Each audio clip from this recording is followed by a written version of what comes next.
Like the pine trees lining the winding road, I've got a name, I've got a name. Like the singing bird and the croaking toad, I've got a name, I've got a name. And I carry it with me like my daddy did, but I'm living the dream. Hello, my friends. I am recording this late on a Friday night.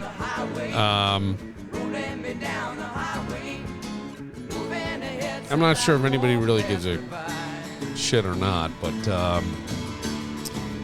I do think of you as family, and I appreciate everybody who listens to this podcast. It has meant so much to me over the past 2 years. And as you know, that I've been dealing with some stuff with my father and his health, and it has taken a slide deeper down. He is. We expect maybe by the time you're watching this, he will no longer be on the planet. And I thought I should say this because it'll probably go dark for a little while, and I hope that when the pirate ship fires up again, that you'll be joining us and happy to be here. And I do appreciate all that. But at the same time, I don't know that I've ever had a loss like this in my life. And I thought after a couple of drinks tonight that started with at a tequila bar and then ended up at with Guinness. I mean, it's me. But I thought maybe I could say some things. I played the Jim Croce song because my dad, I can remember him and I can picture it in my mind as I close my eyes now of him keeping the beat to different Jim Croce songs on my leg as a little boy in the front seat of our green Pinto or his white Toyota, either one of those. But I do remember that. And it was just something that Jim Croce will always hold a special place in my heart because of my dad. Now, my dad, just to let you know, has taken obviously a rather bad turn. I don't know by the time you're, like I said, watching or listening, or even if you care, he may no longer be on the planet, but he was moved to hospice, and I am going to be heading up to Maine. We're recording this at about 11:19 on Friday, July 11th, and I will be leaving to go to Maine tomorrow. It's a weird thing, you know, I can't speak for everybody. I'll speak for myself. And thank you for indulging me a little bit. My old man, and I think for most guys, was like your first real hero, right? You know, he built me the coolest room, and he built me a house, and I never understood until I was an adult what that really was. We're talking about a guy who grew up in Greenpoint, Brooklyn, in a tenement, probably had never held a power tool in his hands until he built my house. But my dad was a genius, and he was one of the funniest people I have ever known in my life. And he was also a great protector. Now, as you can imagine, I might have bumped heads with my dad from time to time. I'm sure you're shocked. He was very strong and at times domineering, and in the best, most loving way. There are phrases that my dad said to me that I say to my sons in things like, "I'm not here to ruin your good time. I'm just here to keep you alive." And that was something that always stuck with me, even at 15, 16, 17 years old.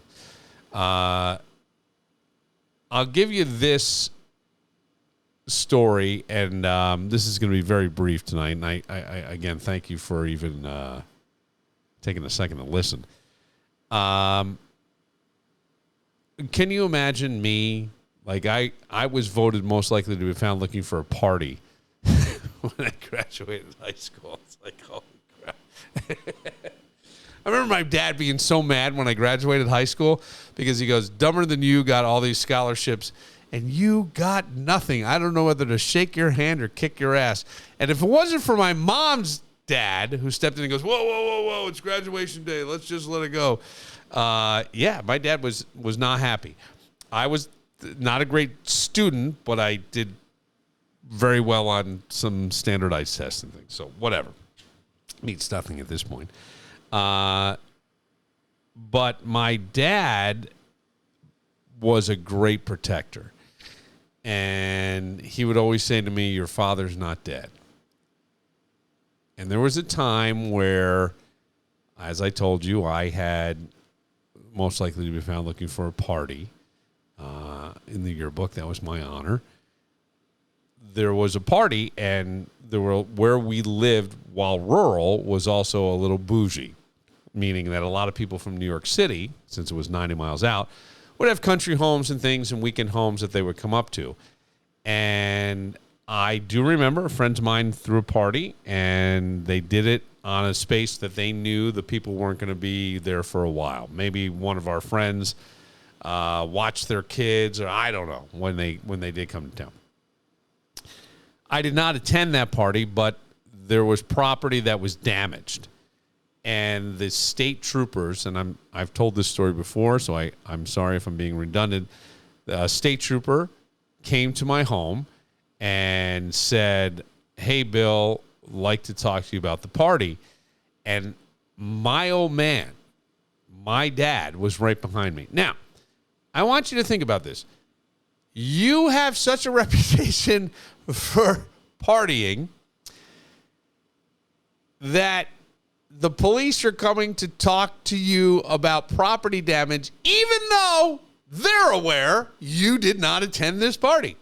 But they know you know some people that are around, and this is before, cell phone. We're going back to the Stone Age, basically, right? There was no Snapchat, no social media, no anything.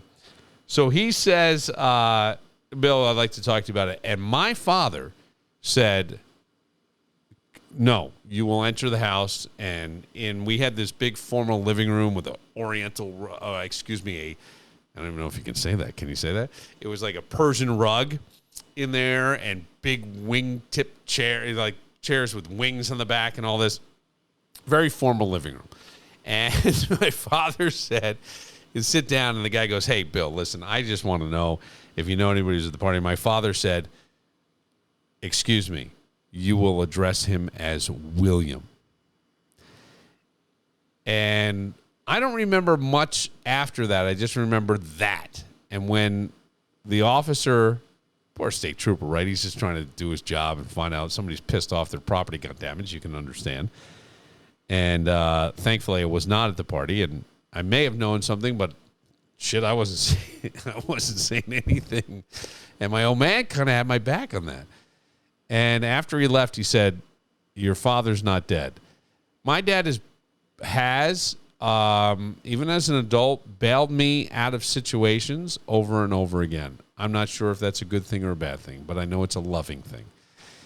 And I am a big believer in the fact that energy never ceases to exist, and we are energy. We are, in some form, eternal, is my belief. It doesn't mean it has to line up with your belief. But I will say this, it is odd, right? It's hard to figure out when someone does pass on or is about to pass on, where do they go and I can't see them anymore and they're not here, and how do I carry on and what does that mean? I don't know. I don't have the answers. But my father did say, your father's not dead. And I will say that even as he passes, he's not dead. He will live forever right here. He will live forever right here. He was very funny. He was very witty. He was charming. And I'm so glad that about a week ago I had a lot of time with him. And I remember leaving, and I gave him a hug, and I came back and said, I'd like another hug. And he said, no, I like that too. And I said, I love you. And he said, I love you too.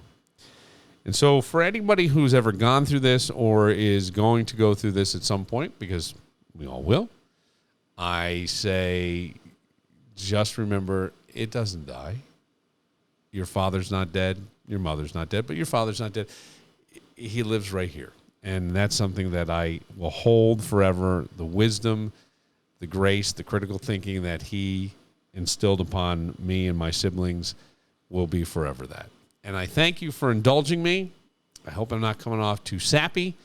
It is a heavy time, and I hope that you will join the pirate ship again when it is upright and ready to start sailing. But we are going to go dark for a little while I deal with this family issue. And in the meantime, I leave you, instead of with one of my all-time favorites, John Hyatt, I leave you with another all-time favorite and a favorite of my dad, Jim Croce. Thank you. Like the singing bird and the croaking toad, I've got a name, I've got a name. And I carry it with me like my daddy did, but I'm living the dream that he kept here. Moving me down the highway, rolling me down the highway, moving ahead so life won't